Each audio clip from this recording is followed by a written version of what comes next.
रणधीर अपनी पत्नी से बहुत प्यार करता था। क्यों ना करता, उसकी पत्नी थी ही बहुत सुंदर।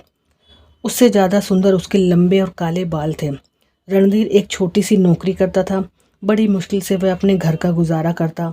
रणधीर अपनी वाइफ के बालों को बहुत ही प्यार करता और हमेशा उसके बालों की तारीफ किया करता था।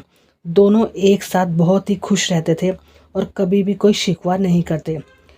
एक दिन की बात है, रणधीर की पत्नी की हेयर क्लिप टूट गई और उसको अपने बालों को बांधने में काफ़ी परेशानी होने लगी।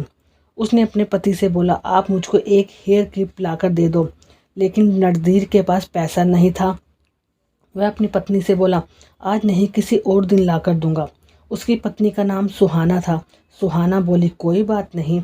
एक दिन रणबीर काम से वापस आ रहा था। उसने देखा दुकान पर पुरानी घड़ी कोई खरीद रहा है।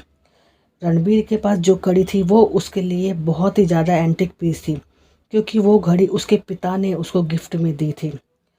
ऐसा लगता था कि वो घड़ी जब हाथों में पहन रखता था कि उसके पिता उसके साथ है।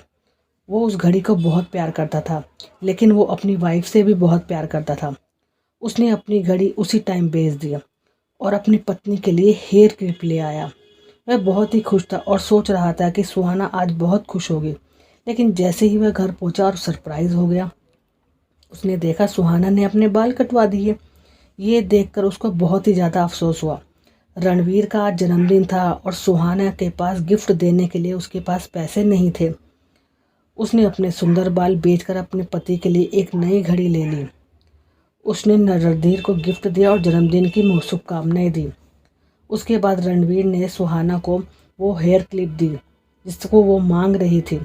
अपने पति का प्यारा गिफ्ट देखकर सुहाना की आंखों में आंसू आ गए और उसने रणधीर को गले से लगा लिया। दोस्तों, आपको यह पति पत्नी की प्यारी सी कहानी कैसी लगी? कमेंट बॉक्स में ज़रूर बताएं।